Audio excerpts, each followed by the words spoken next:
Nous n'avons toujours pas de Premier ministre, c'est merveilleux, la France. En fait, Emmanuel Macron a voulu dissoudre l'Assemblée nationale, il a réussi à dissoudre la politique française. Et là, actuellement, ce que l'on voit, c'est une belle bande de castors qui est en train de se mordre la queue elle-même. Bref, le NFP ne sera pas au pouvoir et il a décidé de bordéliser la France. Bonjour, bienvenue dans cette nouvelle vidéo de DME en direct. Et comme toujours, si vous n'êtes pas abonné, je vous suggère de le faire et de cliquer sur la cloche pour être prévenu si je sors une nouvelle vidéo. Et si vous aidez la chaîne, allez sur la boutique DME, chaîne YouTube, onglet boutique. Voilà, je vous en parlerai à la fin de la vidéo. Alors, ça y est, Emmanuel Macron a dit qu'il ne prendrait pas Lucie Castet. Le NFP commence à nous faire un caca nerveux et avertit qu'il va tout bordéliser, essayer quasiment une mini-révolution pour arriver finalement au pouvoir. Alors, j'ai pas fait de vidéo sur toute cette période-là parce que je trouve que c'est juste de la gesticulation. Et il arrive exactement ce que j'avais dit, c'est-à-dire qu'il y avait deux choix. Soit Emmanuel Macron prenait le NFP histoire de bien les ridiculiser un coup et qu'ils se fassent tous mettre hors d'état de nuire, entre guillemets, par les autres députés qui auraient tout simplement voté la censure. Soit Emmanuel Macron décidait de choisir une autre personne et c'est visiblement ce qu'il a décidé de prendre. On verra ça à la fin. Mais quoi qu'il en soit, le NFP a gesticulé. Je voulais pas trop en parler. Et là, il s'avère que j'ai vu plusieurs tweets et je me suis dit, tiens, ça m'intéresse de voir un petit peu où on en est, de faire un tout petit point rapide et de pouvoir en parler avec vous. Alors, tout d'abord, on a Lucie Castet qui se voyait déjà Premier ministre. C'était la Première ministre virtuelle. Encore une fois, je pense que si elle avait été mise au poste de Premier ministre, elle aurait tenu quelques jours au maximum. Au maximum. Parce que quoi qu'ils nous en disent, quoi qu'ils racontent le NFP, ils n'ont pas la majorité, loin de là. Et en plus, ils ont réussi à énerver tous les autres partis. Donc, elle n'aurait tout simplement pas pu échapper à une mention de censure et elle se serait fait blackbouler. Moi, c'est ce que j'aurais fait à la place d'Emmanuel Macron. Vous savez, je l'aurais prise en disant, bah écoutez, en disant aux Français, écoutez, je la mets au pouvoir puisque le NFP nous assure qu'il est capable de fonder une majorité et je laisse l'Assemblée nationale décider si oui ou non elle doit rester. Et 15 jours après, elle aurait été virée par une motion de censure. Bref, Lucie Castet donc se voyait déjà Premier ministre virtuel. Elle se dit très en colère, vent debout contre Emmanuel Macron, de ne pas la nommer Premier ministre. Elle appelle les Français à se mobiliser. Et on a de plus en plus une NFP, notamment LFI, mais aussi les autres, qui appellent à se mobiliser. J'ai vu que la CGT préparait ses petites billes. Il y a même le planning familial qui a décidé Ah, le planning familial. Franchement, est-ce que ces trucs-là ne sont pas devenus des trucs uniquement politiques? En quoi le planning familial devrait être intéressé par le fait que ce soit quelqu'un du NFP qui agisse, enfin qui devienne Premier ministre? A priori, que ce soit le parti du président ou les LR ou même le Rassemblement national n'ont pas prévu d'annuler l'avortement. Donc en quoi le planning familial doit être politisé? Ça, j'aimerais bien qu'on me le dise clairement, vous voyez? Alors, on l'a échappé belle, imaginez cette tarée à la tête du gouvernement. Bon, ce ne sont pas mes mots, je ne la traite pas de tarée. Je trouve juste qu'elle est particulièrement nulle et qu'elle a prouvé à la mairie de Paris à quel point elle pouvait être nulle. Mais allons-y, on va écouter un tout petit peu l'article. Dit très inquiète et très en colère, Lucie Castet vent debout. Alors moi aussi, Lucie Castet, je serais inquiet pour mon avenir parce que là, ton avenir, c'est clair, c'est de repartir faire du tableau Excel. Ça me semble évident. Contre Emmanuel Macron, ne pas la nommer première ministre, c'est un déni de démocratie. Elle appelle donc les Français à se mobiliser. Et puis appelle à... Alors, c'est pas un déni de démocratie, hein. Le président de la République, il n'est pas obligé de prendre le parti majoritaire. Il choisit un Premier ministre qui est capable de gouverner. Si le parti majoritaire n'a pas la majorité, ce qui est le cas de l'UNFP. Rien n'oblige le président à prendre quelqu'un du NFP. Il prend quelqu'un qui est capable de faire une coalition. C'est tout. Donc, ce n'est pas un déni de démocratie. De mobiliser pour sa religion woke. Non, merci. Donc, on s'est déjà mobilisé. Donc, numéro 1, le RN. Numéro 2, je sais, La République En Marche. Je sais même plus quel nom ils ont. Ils changent de nom toutes les 3 semaines, ces gens-là.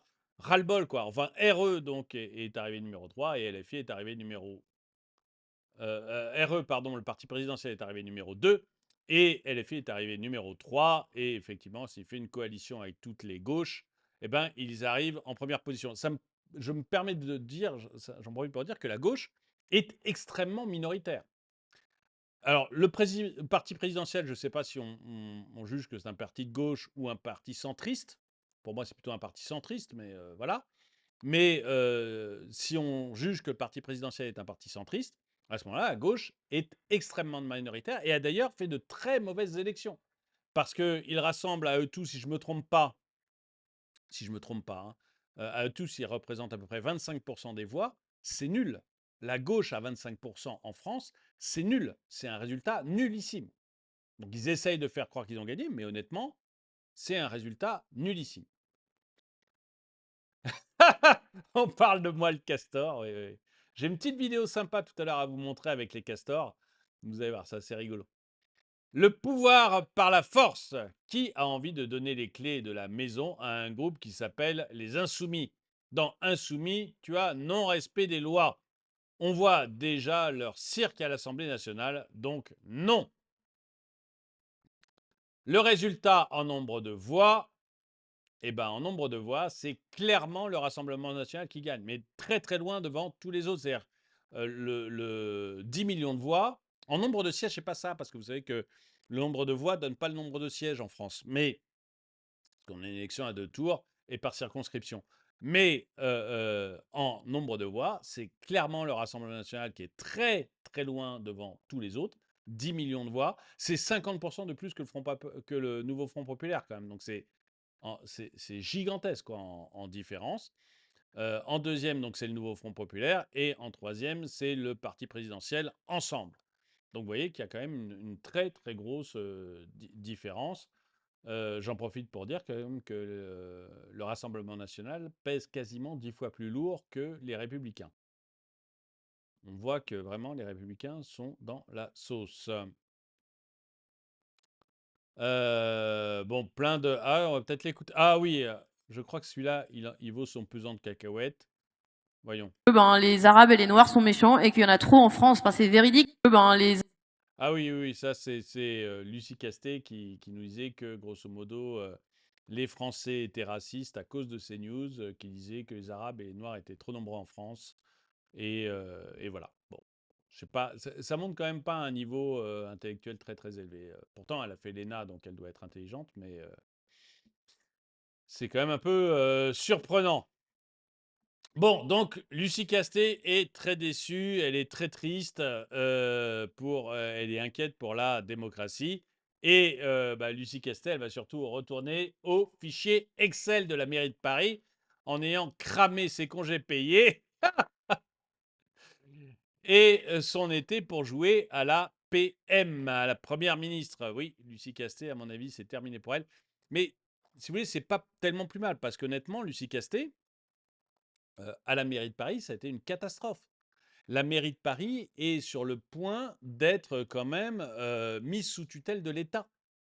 On est passé à une dette absolument gigantesque.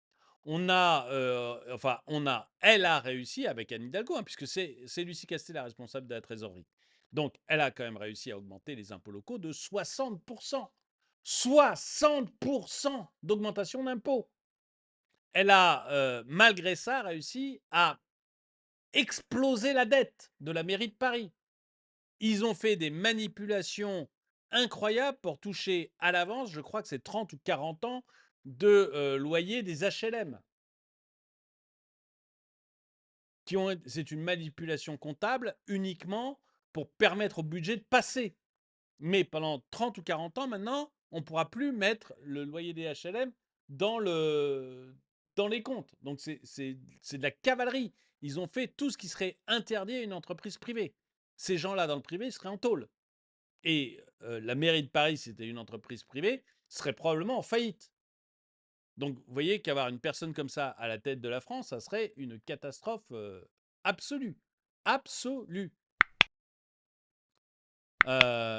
Encore faudrait-il qu'elle travaille réellement. Bon, ça, c'est vrai. Alors, c'est vrai que tout le monde a fait ce parallèle en attendant Halloween à la mairie de Paris. C'est vrai que beaucoup de gens ont fait ce parallèle entre le sourire de, de Lucie Castet et le Joker. Il y a un côté qui est assez vrai. Emmanuel Macron refuse de nommer Lucie Castet. Vois le bon côté des choses. Tu vas pouvoir retrouver Anne et continuer à creuser le déficit du budget de Paris. C'est exactement ça. Ça va être une catastrophe. Mais surtout, au moment où ils vont se retrouver à la tienne, Lucie, au moment où ils vont se retrouver mis sous tutelle, à mon avis, ça va être un bonheur. Là, quand la mairie de Paris sera mise sous tutelle, les dents de la mer. Ouais, le monde est dur avec Lucie Castet, mais bon, elle le mérite. Elle s'est fait des copines. Le monde est un peu dur avec Lucie Castet, mais c'est vrai que, à mon avis, elle disparaîtra. Ah oui, alors je vous parlais de la dette de la mairie de Paris. Vous voyez que sous Lucie Castet, où on est arrivé. C'est-à-dire que la mairie de Paris, si vous prenez ne serait-ce qu'en 2020, vous voyez, on passe de 7 à 9, puis à 10 milliards. C'est-à-dire qu'on a 1 milliard de dettes en plus tous les ans, quoi. 1 milliard de dettes en plus tous les ans. C'est absolument de la folie. C'est de la folie douce, la mairie de Paris, la façon dont c'est géré. Donc je pense que, bon, effectivement, ça va être très, très... Les gens sont pas tendres avec elle, quand même, hein. Les gens sont vraiment pas tendres avec Lucie Castet. Je sais pas ce que vous en pensez, mais c'est rigolo, c'est bien foutu. Mais les gens sont vraiment pas tendres avec elle. Je sais pas ce que vous en pensez, mais bon. Comment allez-vous financer votre programme Je suis lesbienne. Oui, c'est exactement ça. C'est-à-dire que le programme de Lucie Castet et du NFP est totalement infinançable. C'est absolument intenable. Intenable. Moi, alors j'aimerais qu'ils le mettent en place parce que c'est le plus sûr chemin pour avoir le FMI qui arrive en France. Et à mon avis, c'est le seul moyen de relever la France, c'est d'arrêter tous ces politiques et de revenir à des choses, pas d'arrêter, pas physiquement, hein, mais tous ces politiques et donner la main un petit peu à des gens sérieux pendant 2-3 ans. Ça sera dur, la pilule sera dure à avaler, mais au moins on reviendra à quelque chose de normal. Mais c'est un peu ça, c'est vrai. Vous voyez. Comment voulez-vous financer votre programme? La réponse de Lucie Castet, c'était je suis lesbienne. Moi, j'en avais aucune idée qu'elle était lesbienne quand elle avait été nommée. Première, personne ne la connaissait. Absolument. J'ai des gens. Je connais personnellement des gens qui sont très introduits en politique. Très, très introduits en politique. Ils n'avaient jamais entendu parler de Lucie Castet. Jamais. Jamais. Donc de là à savoir qu'elle était lesbienne, ça devenait complètement surréaliste. Et c'est vrai que j'ai trouvé ça surréaliste, moi, qu'elle vienne nous annoncer ça à la une des magazines, alors que franchement, on s'en fout, quoi. On s'en fout. Mais c'était un contre-feu pour justement les questions de comment financer le programme. Bah, je suis lesbienne et du coup, mais comment vous avez financé? Ah, c'est parce que vous êtes lesbienophobe ou je ne sais quoi, quoi. C'était un peu une façon c'était un peu une façon d'éviter ça. La dette de la ville de Paris atteint 7,9 milliards d'euros ou 8,9 milliards d'euros en 2026 contre 6 milliards fin 2020. Donc voilà, c'est la façon dont Lucie Castet a géré le budget de Paris. Avec Anne Hidalgo, on sent bien que tout cela va mal finir, va même très très mal finir. Alors vous avez quand même des gens comme notre cher François Hollande qui se plaignent. Voilà, censurer Lucie Castet est une faute institutionnelle et politique. Cette responsabilité ne revient pas au président, mais à l'Assemblée nationale, après l'écoute de la déclaration de politique générale et de la composition du gouvernement. Enfin, François, moi, je sais que tu as été président, ou du moins tout le monde a cru que tu l'étais, mais c'est quand même le président qui choisit le Premier ministre, hein, donc voilà, c'est comme ça. Ceci dit, voilà, on a notre François Hollande. Vous avez vu que François Hollande, quand même, maintenant, quand il fait un tweet, il y a 15 000 vues, hein. J'ai j'ai fait mon dernier tweet, a fait à peu près 10 fois, enfin allez, je vais être modeste, a fait 7 fois le nombre de vues que le dernier tweet du président de François Hollande, président de la République. C'est vous dire si ce mec-là est populaire. Si les gens l'écoutent, hein. Mon dernier tweet a fait 7 fois plus que toi, François.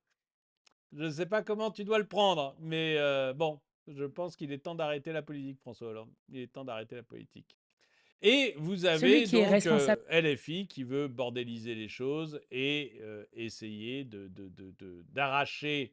En fait, je ne pense pas qu'ils veulent du pouvoir, hein. Je pense que juste ils veulent vraiment bordéliser les choses en espérant peut-être que Emmanuel Macron soit obligé à un moment ou un autre de démissionner. Parce que la destitution, on est clair, ça ne marchera pas. J'ai même pas fait une vidéo dessus parce que ça n'a aucune chance de fonctionner la destitution. Ce n'est pas possible. Ça ne marchera pas.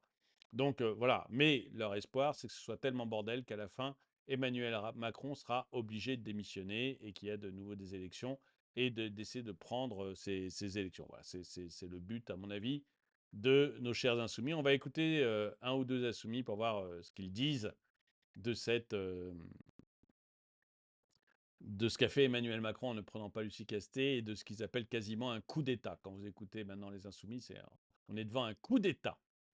Celui qui est responsable du chaos aujourd'hui s'appelle Emmanuel Macron. Non, Et mais je vous crois êtes que tout le arrivé à monde cette, comprend vous que êtes la arrivé à France a un cette rentrée problème. en disant on veut le pouvoir sans pouvoir réellement l'exercer, puisque vous n'avez pas suffisamment de députés pour pouvoir rester en place. Et ça, c'est ce qu'ils essayent de faire croire. Mais moi, je vais vous dire, Ah, dans le les faits, nouveau vous avez Front populaire, 350 je vais vous députés donner contre un vous. exemple très concret. Dans les faits, je suis d'accord avec le journaliste, hein, vous prenez le nombre de députés, il n'y en a pas assez pour que NFP gouverne. Et je dirais même, dès que NFP prendrait le pouvoir et ferait sa discours politique général, il y a de bonnes chances qu'il soit censuré immédiatement. Tous les partis qui ont indiqué qu'ils censureraient NFP, bah, ça fait quasiment déjà une majorité. Après, vous avez les membres du parti présidentiel qui n'ont rien dit pour le moment, mais il suffit que quelques membres du parti présidentiel votent aussi la censure pour que NFP soit censuré immédiatement. Donc voilà, il n'y a pas tellement de doute là-dessus. Le nouveau Front populaire a dit qu'avec Lucie Castet à Matignon, la première décision que nous prendrions, ce serait l'abrogation de la réforme de la retraite à 64 ans. Les députés ne sont pas en apesanteur, vous le comprenez. Et donc, lorsque nous faisons comme première décision cela, notamment par décret pour repousser d'ores et déjà l'application de cette réforme. Je veux juste donner un truc.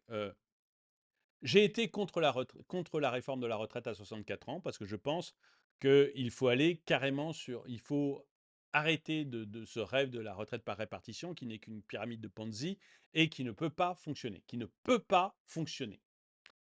Voilà, donc je ne vais pas revenir dessus. J'étais contre cette réforme des retraites. Et d'ailleurs, on voit bien qu'elle est insuffisante puisque déjà, on nous dit qu'il nous en faudra un autre prochainement. C'est pas moi qui le dis, c'est le Conseil d'orientation des retraites qui dit que finalement, de toute façon, il n'y aura pas assez d'argent pour financer des retraites dans très très peu de temps. Je crois que c'est dans 2 ans. Donc voilà. Donc j'étais contre cette réforme. Maintenant, si demain, un gouvernement dit j'abroge la réforme des retraites, je vous garantis une chose, mais une chose, les taux d'intérêt de la France vont augmenter et nous allons passer sous le contrôle de la Commission européenne ou du FMI. Il n'y a aucun doute là-dessus. Aucun doute là-dessus. Vous ne pouvez abroger cette réforme qu'en en apportant une autre. C'est-à-dire qu'il faut absolument que le gouvernement arrive en même temps en disant, écoutez, l'ancienne réforme, on oublie, voilà la nouvelle. Et donc, on fait un autre système de retraite où on trouve un moyen d'équilibrer les comptes. Mais dire purement et simplement, j'abroge la réforme des retraites, mais très rapidement, les taux d'intérêt d'emprunt de la France augmentent à vitesse grand V. On est déjà sous surveillance. On est sous surveillance de la Commission européenne de manière officielle. On est sous surveillance de la Banque mondiale et du FMI de manière officieuse. Ils ont tous les deux dit il y a un énorme problème de dette en France. La Commission européenne a mis la France sous surveillance de manière très officielle. Et vous avez évidemment les gens qui nous prêtent de l'argent, comme BlackRock, Vanguard ou même d'autres États, qui commencent à nous poser des questions. Donc, et les agences de notation, même chose, toutes ont dit que la France était sous surveillance. Donc, vous faites un truc, les retraites, c'est la première dépense de la France, c'est 15% du PIB, c'est la première dépense de la France. Si vous dites du jour au lendemain, j'arrête la réforme des retraites sans proposer autre chose, mais ça va être immédiat. Immédiat. Et on perd le contrôle de notre pays. Je pense encore que c'est la meilleure chose qui peut nous arriver parce qu'on a des politiques nulles et que la meilleure chose qui peut nous arriver, c'est qu'on se fasse désigner un administrateur. C'est arrivé en Grèce, qu'il y a eu, vous savez, le triumvirat qui est venu euh, gouverner à la place du gouvernement grec pendant plusieurs années. C'est arrivé à l'Italie où on a dit ciao Berlusconi en 15 jours. Ciao Berlusconi et c'est lui qui va être maintenant le Premier ministre italien.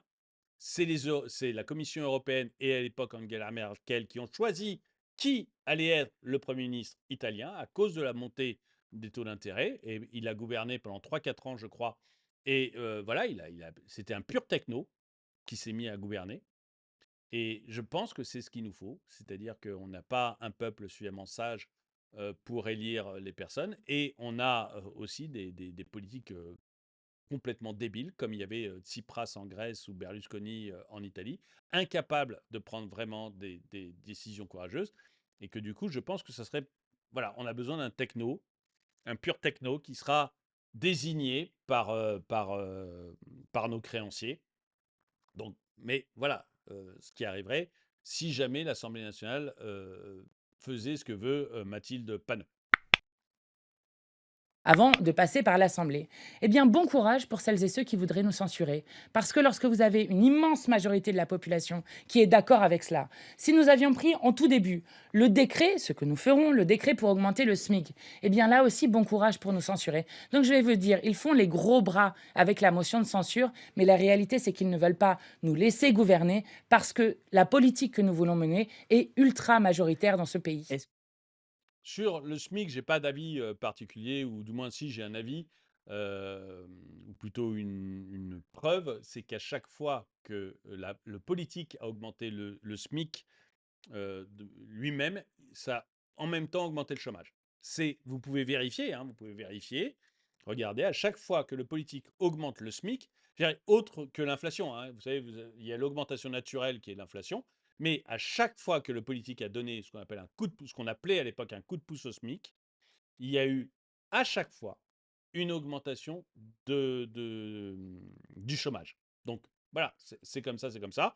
Ou alors, le politique augmente le SMIC et baisse les charges patronales en même temps, ce qui fait que pour l'entreprise, c'est le même prix, mais dans ce cas, c'est un endettement supplémentaire pour l'État, parce que les charges, il faut bien, si vous continuez à distribuer de l'argent à tout le monde, il faut bien, et les charges, elles servent à ça, donc si vous les retirez, il faut que l'État creuse un peu plus sa dette.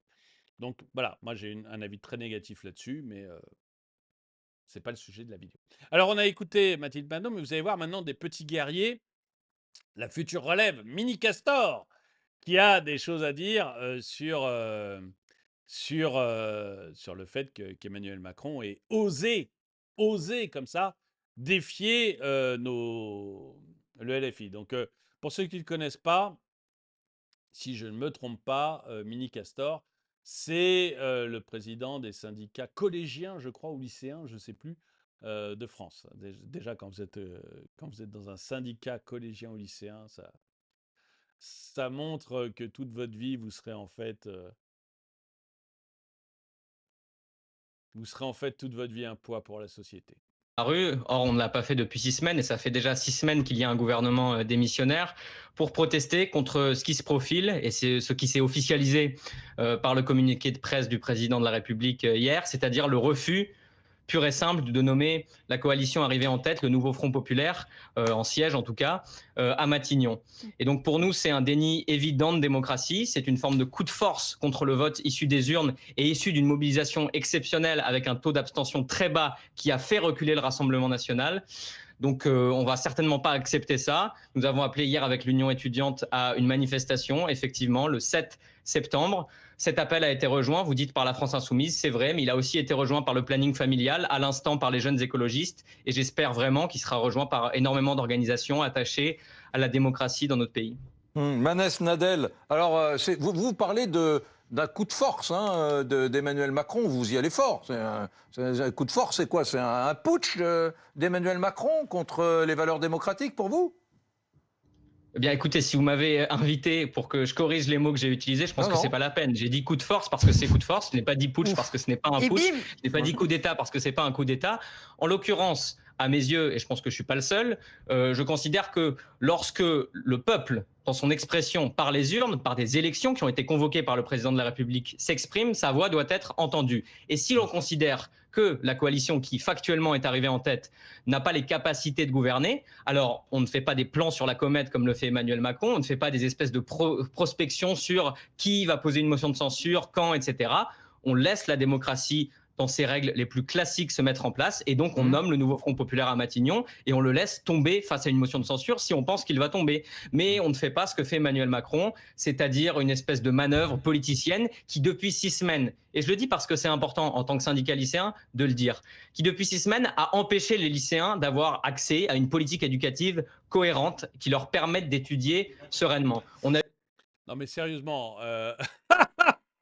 moi, d'abord, ils ont pas étudié sereinement actuellement. Les lycéens, ils sont tous à la plage, hein, enfin, ils sont en vacances encore, donc voilà. D'une part, je connais pas beaucoup de lycéens qui bossent tout l'été pour leurs études. Faut arrêter de nous raconter n'importe quoi, ça c'est de la trompette. Et ensuite, même si vous aviez Jean-Luc Mélenchon en ministre de l'Éducation nationale, les mesures qu'il va prendre ne seront pas actives en septembre, mais l'année prochaine, hein. Le mois de septembre de cette année, il est déjà mis en place depuis le début de l'année. On ne travaille pas l'été pour mettre en place le mois de septembre. Vous voyez, donc ça, c'est de la trompette qu'il nous joue, notre jeune ami. Mais bon, pourquoi pas. Je le trouve pas bête, hein, et je trouve qu'il est étonnamment posé, même pour un lycéen, hein, mais voilà, il raconte n'importe quoi, d'accord, mais il est plutôt posé. eu une conférence de presse de Madame Nicole Belloubet aujourd'hui qui a annoncé des mesures Ouais. qui sont par nature illégitimes parce que ce gouvernement est démissionnaire. Et ça, Ah pour bon, nous, ça a excusez-moi, mais changé. c'est très choquant. Et c'est aussi ça Non. contre Qu'est-ce lequel qu'il y on a, veut Laurence, ça y manifester. est? Bien, c'est très Enfin voilà, est-ce qu'il y a des petits commentaires faites pas les cons, votez Macron. Ah oui, oui, c'est Jeune Castor. C'est lui, hein, qui nous a dit: «Ne faites pas les cons, votez Macron». Très bien, le tweet supprimé, très bien, mais enfin bon, voilà. On voit bien ce que disent les petits jeunes perdus. Alors, est-ce qu'il y a autre chose? Non, non, non, allez, hop. Je vais pas l'attaquer, ce pauvre petit. Il fait ce qu'il peut. Euh, Quoi qu'il arrive. Donc voilà. Voilà un peu ce que nous sortent nos amis. Et moi, vraiment, ces castors, je les trouve merveilleux. Je vous avais promis une vidéo de castor, mais c'est vraiment ça. Donc on voit, hein, le NFP a fait le castor. En faisant ça, en fait, il avait qu'une chose, c'est qu'il a réussi à augmenter le nombre de voix obtenues par le parti présidentiel, qui aurait beaucoup moins de voix si les NFP n'avaient pas fait des castors. Et, et maintenant, ils se rendent compte que face à eux, ils ont un Emmanuel Macron qui les a bien ridiculisés et qui a joué avec eux. Moi, honnêtement, à la place d'Emmanuel Macron, j'aurais mis Lucie Casté, histoire que vraiment ils se prennent une honte nationale et qu'ils démontrent à quel point ils ne peuvent pas gouverner, à quel point ils sont nuls. Mais bon, voilà, Emmanuel Macron a choisi une autre voie. Donc ma petite vidéo de castor quand même que je voulais vous montrer. Observez bien le comportement typique d'un électeur du nouveau Front populaire dès qu'il est débusqué. Regardez. Le comportement typique d'un électeur du Front populaire dès qu'il est débusqué. Le petit castor arrive.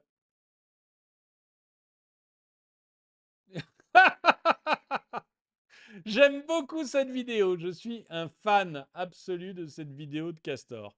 Mais voilà, c'est vraiment comme ça que ça tourne, décidément.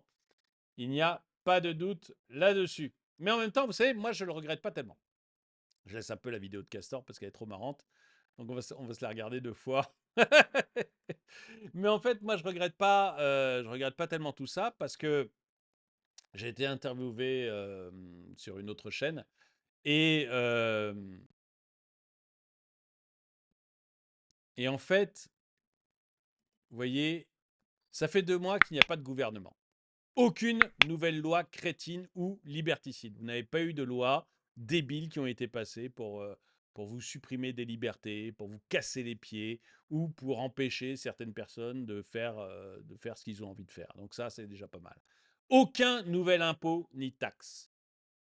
C'est merveilleux. On ne vous a pas parlé d'une nouvelle taxe. Vous avez eu Lucie Castet qui a dit que les Français voulaient être davantage taxés. Je ne sais pas d'où elle a sorti ça, mais ils étaient d'accord pour plus d'impôts. Mais en dehors de ça, pas de nouveaux impôts, pas de nouvelles taxes, rien.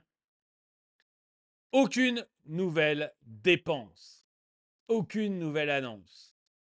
Et maintenant, la reconduction du budget pour 2025 est donc 10 milliards d'économies compte tenu de l'inflation. Que du bon. Et je suis tout à fait d'accord avec ça. Ce n'est que du bon. On n'a pas de gouvernement. C'est merveilleux. Encore une fois, l'Allemagne s'est passée d'un gouvernement pendant 6 mois. La Belgique s'est passée de gouvernement pendant 18 mois, il me semble.